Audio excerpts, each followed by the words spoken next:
బీజేపీని నమ్మవద్దు. పట్టభద్రులకు మంత్రి పొన్నం ప్రభాకర్. సిద్దిపేట జిల్లా హుస్నాబాద్ లో పట్టభద్రులతో కాంగ్రెస్ ఎమ్మెల్సీ అభ్యర్థి నరేందర్ రెడ్డి ఆత్మీయ సమ్మేళనంలో ముఖ్య అతిథిగా మంత్రి పొన్నం ప్రభాకర్ పాల్గొని మాట్లాడారు.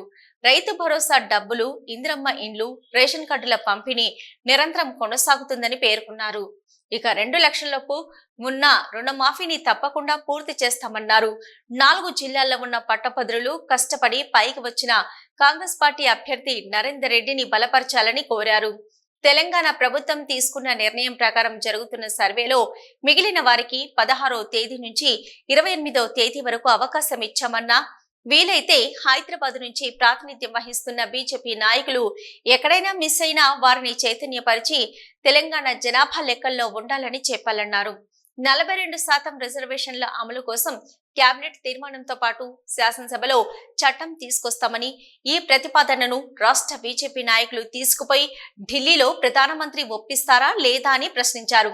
ఈ సమావేశంలో బొమ్మ శ్రీరామ్ చక్రవర్తి, జిల్లా గ్రంథాలయ సంస్థ chairman Bolisetti Sivaiah, market committee chairman, vice chairman Kandi Tirupati Reddy, బంక చందు, బస్వరాజు శంకర్, మంజులారెడ్డి, చిత్తారి రవీందర్, ఎండి హసన్, మంద ధర్మయ్య, జంగపెల్లి ఐలయ్య, అక్కు శ్రీనివాస్, భూక్యా నాయక్, అశోక్ రెడ్డి తదితరులు పాల్గొన్నారు.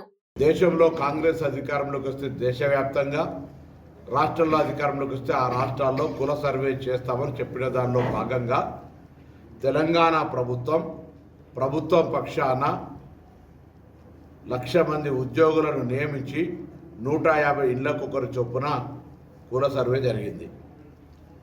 మేము మొత్తం 100% అయిందని చెప్పలే, 3.1%. అందులో హైదరాబాద్ లాంటి నగరంలో 2.5 లక్షల మంది ఇండ్లు, మొత్తం 3,54,000 ఇండ్లు మిగిలిపోయినాయని చెప్పడం జరిగింది.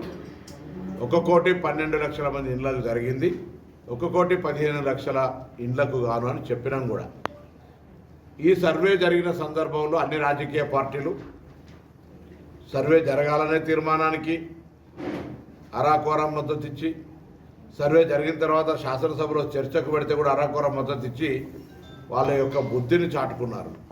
ఇలా జరుగుతున్న పరిణామంలో రిజర్వేషన్ల ప్రక్రియకు సంబంధించిన ఈ యొక్క సర్వే పరంగా, కులాల సర్వేకు సంబంధించి అవమానపరిచే విధంగా మాట్లాడే సందర్భంలో గౌరవ ముఖ్యమంత్రి గారు నిన్న కూడా కాంగ్రెస్ పార్టీ శ్రేణుల ఉద్దేశంలో మాట్లాడింది, భారత ప్రధానమంత్రి గారు పుట్టు బీసీ కాదు.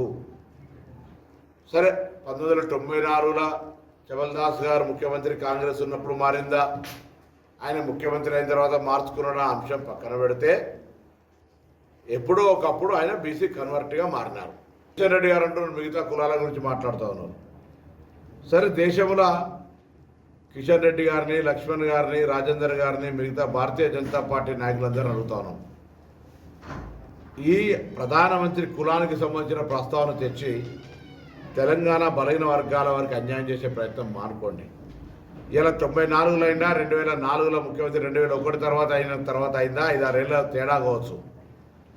ఇలా ఒకటే మాట అడుగుతాను, తెలంగాణ రాష్ట్ర ప్రభుత్వం తీసుకున్న నిర్ణయం ప్రకారంగా జరిగిన సర్వేకు మిగిలిపోయిన వాళ్ళందరికీ కూడా 16వ తారీఖు నుంచి 28వ తారీఖు దాకా ఆప్షన్ ఇచ్చినాం. మీకు వీలైతే, చేతనైతే హైదరాబాద్ నుంచి ప్రాతినిధ్యం వహిస్తున్నారు కాబట్టి ఎక్కడైనా ఎవరైనా మిస్ అయినటువంటి వాళ్ళందరినీ చైతన్యపరిచి తెలంగాణ జనాభా లెక్కలలో ఉండాలని చెప్పండి. జనాభా లెక్కలకు పేర్లు ఇయ్యక, సమాచారం ఇయ్యక, ప్రభుత్వం అడుగుతున్నటువంటి దానికి స్పందించక ఇలా ఏది పడితే అది మాట్లాడితే మంచిది కాదు. అదేవిధంగా ఇలా తెలంగాణ ప్రభుత్వం చేసినటువంటి సర్వేను చట్టబద్ధత చేయడానికి క్యాబినెట్లో పెట్టి తెలంగాణ జనాభా లెక్కలలో 56% బీసీలు వచ్చారు, వాళ్ళకు మేము 42% ఇస్తామని చెప్పిన దాని ప్రకారంగా క్యాబినెట్ తీర్మానం చేయబోతా ఉన్నాం. క్యాబినెట్ తీర్మానంతో పాటుగా శాసనసభలో చట్టాన్ని తీసుకొచ్చి ఇటు రాజకీయ, ఉపాధి, విద్యా అవకాశాల లోపల బలహీన వర్గాలకు 42% ఇవ్వాలని చట్టం చేయబోతా ఉన్నాం. శాసనసభ వేదికగా మీ పార్టీ కూడా వస్తారు. ఈ అంశానికి మీరు మద్దతు వ్యతిరేకమని చెప్పండి అంతే. ఈ యొక్క ప్రతిపాదనని తీసుకొని పోయి ఢిల్లీలో ప్రధానమంత్రి గారిని ఒప్పిస్తారా, ఒప్పియరా? ఎక్కడ తెలంగాణ రాష్ట్రంలో శాసనసభలో ఆమోదం పొంది 42% తీర్మానం జరిగి ఈ కాగితం రాహుల్ గాంధీ గారి దగ్గరికి పోయిన తర్వాత ఏడ పార్లమెంటులో 100 మంది ఎంపీలను తీసుకొని దీని మీద పంచాయతీ చేస్తారో, దేశవ్యాప్తంగా ఎక్కడ ఇది అంటుకుంటుందో అనేటువంటి భయంలో పడ్డటువంటి వీళ్ళు రేవంత్ రెడ్డి గారి మాటలకు సంబంధించి వక్రీకరించి మాట్లాడుతున్నారు. రేవంత్ రెడ్డి గారు ప్రధానమంత్రి కన్వర్టెడ్ బీసీ అంటే పుట్టుకతోటి బీసీ కాదనేటువంటి మాట మీరే ఒప్పుకుంటారు. 1994 సంవత్సరంలో ఇది కాంగ్రెస్ పార్టీ ముఖ్యమంత్రి చబల్దాస్ మహంతను చేసిండ్రు అని చెప్తా ఉన్నారు. అంటే అప్పటిదాకానైతే కాదు కదా, ఒప్పుకున్నట్టే కదా, మీరే ఒప్పుకుంటున్నారు కదా. 2001లో అయినని మేము అంటున్నాం, ముఖ్యమంత్రి అయినాక కాదు అంతకుముందు మీ ముఖ్యమంత్రి చేసిన అంటున్నారు. ఎవరు చేసినా నువ్వైతే పుట్టుకతోటి బీసీ కాదని మీరు ఒప్పుకున్నారు.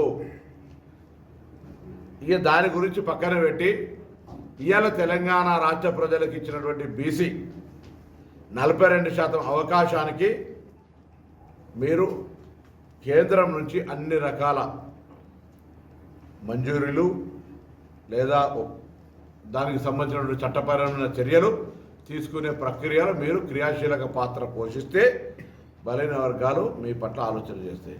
లేదంటే బలహీన వర్గాల ద్రోహులుగా చరిత్రలో నిలిచిపోవాల్సి వస్తుంది. ఇది ఎవరికి వ్యతిరేకం కాదు. మీరు సుప్రీంకోర్టులో అఫిడవిట్ ఫైల్ చేసిన వాళ్ళు మీరే. ఈరోజు భారతీయ జనతా పార్టీ కుల సర్వేను వ్యతిరేకించేది మీరే. ఇలా ప్రధానమంత్రి పుట్టుకతోటి బీసీ కాదు అంటే దాన్ని ఖండించడం వాళ్ళు మీరే. అసలు మీ స్టాండ్ ఏంది? సర్వేను తప్పుల తడక అంటారు, మతపరమైన అంశాలతో జోడించంటారు. ఎట్లా? ఏం కావాలి? మీరు చేయరా? చేసేటోడికి నడిచేటోడికి కళ్ళల్లో అడ్డం పెడతారా? చేయరి. దేశవ్యాప్తంగా మీ ఏ పద్ధతి వస్తారో చేయండి.